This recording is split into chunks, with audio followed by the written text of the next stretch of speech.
Our gospel reading today comes from the 14th chapter.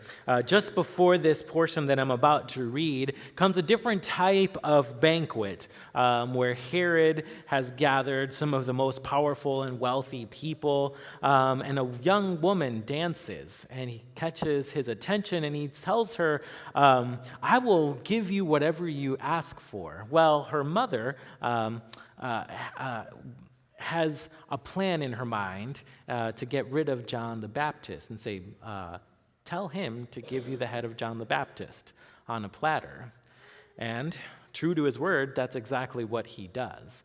Some of the disciples then take the body and give it a proper burial, and then they come and tell Jesus the news of John the Baptist's passing. And that's where we pick up this story. Now, when Jesus heard this, he withdrew from there to a boat, to a deserted place by himself. But when the crowds heard it, they followed him on foot from the towns. When he went ashore, he saw a great crowd, and he had compassion for them and cured their sick. When it was evening, the disciples came to him and said, This is a deserted place, and the hour is late. Send the crowds away so that they may go into their villages and buy food for themselves. And Jesus said to them, They don't need to go away. You give them something to eat. But they replied, We have nothing here but 5 loaves and 2 fish. And he said, Bring them here to me. He ordered the crowds to sit down on the grass. Taking the 5 loaves and the 2 fish, he looked up to heaven. He blessed and broke the loaves and gave them to the disciples, and the disciples gave them to the crowds. And all ate and were filled, and they took up what was left over of the broken pieces, 12 baskets full. And those who ate were about 5,000 men, besides women and children. Immediately, he made the disciples get into the boat and go on ahead to the other side while he dismissed the crowds. And after he had dismissed the crowds, he went up the mountain by himself to pray. When evening came, he was there alone. But by this time, the boat, battered by waves, was far from the land, for the wind was against them. And early in the morning, he came walking towards them on the sea. But when the disciples saw him walking on the sea, they were terrified, saying, It's a ghost. And they cried out in fear. But immediately Jesus spoke to them and said, Take heart, it is I. Do not be afraid. Peter answered him, Lord, if it is you, command me to come to you on the water. He said, Come. So Peter got out of the boat, started walking on the water, and came towards Jesus. But when he noticed the strong wind, he became frightened, and beginning to sink, he cried out, Lord, save me. Jesus immediately reached out his hand and caught him, saying to him, You of little faith, why did you doubt?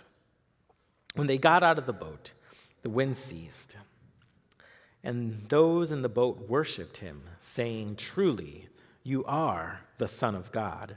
This is the word of the Lord. You may be seated.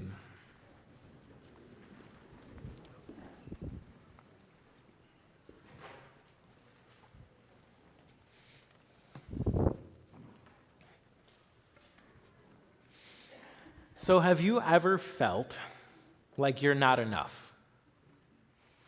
Have you ever felt like you're just not up to the task? Have you ever felt like you're not worthy to do that which is before you? Have you ever felt like, I just don't have enough energy right now to do this? Have you ever felt like, God, really? I don't have time for this. Please, call on somebody else. I don't have enough to give right now. I can see how Jesus in himself maybe was feeling that way. Having just lost John the Baptist, is trying to get away by himself. He gets to the other side, hoping to have just a little bit, just 5 minutes by himself, and already there's a large crowd. I could just see him just going, I just need a little time. But he has compassion. He sees them with love, and he cares for them.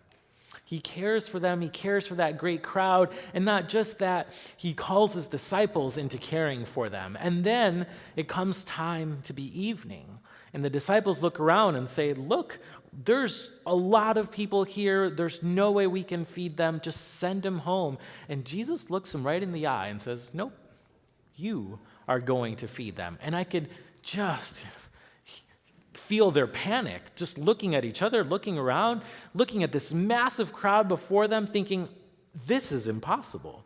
How are we, just a few of us, with a couple loaves of bread, supposed to feed all of these people? It's just not possible, Jesus.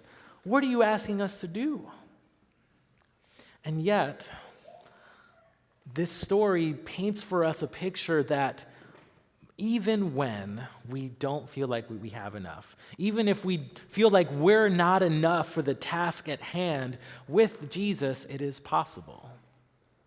This idea that even just mere 5 loaves can feed 10,000 people is akin to us feeling like, God, I'm not the type of person who can really share your love out in the world. And Jesus saying, it's okay, you're enough.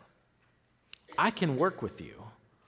Just give yourself to me, right? Those 5 loaves are given into Jesus' hands. Jesus takes them, prays for them, and multiplies their ability to be able to care for this huge crowd. And so Jesus does the same with you when you offer yourself to Jesus.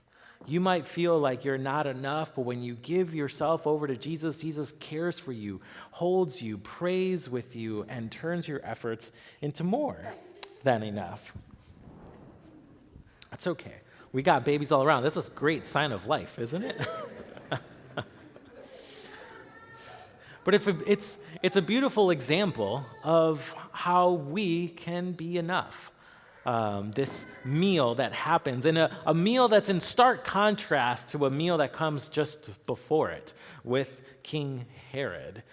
Only the very chosen people are brought into this meal, and there's a lot of corruption involved with this meal. There are those who have, and there are those who don't have, and even those who lose their life because of this meal and this power. And then we have this meal that happens out in the wilderness, a meal that's for all of those who are gathered, a meal for those who might not have food at home, a meal for those who are sick, a meal for those who are thirsty, a meal for those who are hungering for something. They're searching, they're willing to go out there, and this great meal, this banquet feast happens with just enough, and maybe even what looks like is not going to be enough.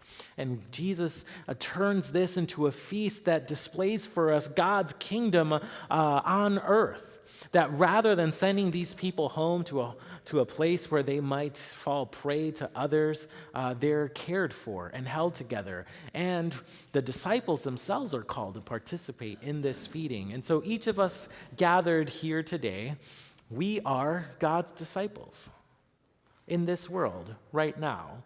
And God is looking at each and every single one of us saying, you go and feed them. You be a part of giving people a glimpse of God's kingdom here on earth. You go and make sure that someone out there feels loved, that someone out there gets the food that they might not have, that somebody who might be alone and lonely gets comforted. You go out there and do God's work, and you might have that same doubt that says, but I'm not enough. I'm not capable. I'm not the type of person who does that kind of work. But then Jesus says, yes, you are. You are more than enough. You are more than enough when you give yourself over to me. And then we have this next story of Peter and Jesus out on these turbulent waters. And I think it's just such a perfect example of us giving ourselves to Jesus. We maybe get fired up. Something happens. There's a really great sermon some Sunday. I don't know. You go out there and you're like, I'm actually going to do it this week. I'm going to give myself and I'm going to go love people. I'm going to feed people. And you're ready to go. And then you get out there in the world and things get a little turbulent. It gets a little messy. It gets a little sticky. You start to pay attention to those who are saying things around you, and you fall prey to that doubt of thinking, I'm not enough. And so you begin to sink. But even when you begin to sink, you can cry out, Jesus saved me. And immediately God will take down that hand and will pick you right back up. You just have to have the courage to get out there and jump. Jump out of the safety of the boat. Jump out and keep your gaze on Jesus Christ and keep moving ahead so that you can share this amazing gift of God's love with the world. See, that's the problem, is that we have our gaze fixed on Jesus. We're ready, we're fired up, we're going out there to share that love with the world, and then we let the world distract us. It gets scary, it gets hard, it gets difficult. We get distracted and we shift our gaze from the love of Christ and to the world around us, and we begin to falter, we begin to doubt, we begin to think we're not enough. And it's the reason why we need to keep coming back every single Sunday, and maybe even more than once a week. Maybe you come on Sunday and on Wednesday, and maybe you need more than that. Maybe you got to do devotion every single morning, and maybe more than that, you got to pray every night, because it's so easy for that storm that's all around us to take our gaze off of Jesus Christ.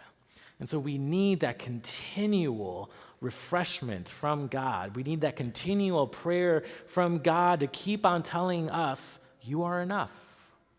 You are enough. And you are meant to do God's work. And you are capable of displaying God's love to the world. And you are capable of giving people hope. You are capable of demonstrating justice. You are capable of making this kingdom of God, of peace, love, and justice, a reality right now. You just got to keep on having your gaze fixed on Jesus Christ. Don't have doubt in yourself, but give yourself entirely to Christ, and you will have more than enough. There will be leftovers for you to be able to share this amazing gift that we have, this love of God that surpasses all understanding. And there will be more than enough for everyone gathered. Amen.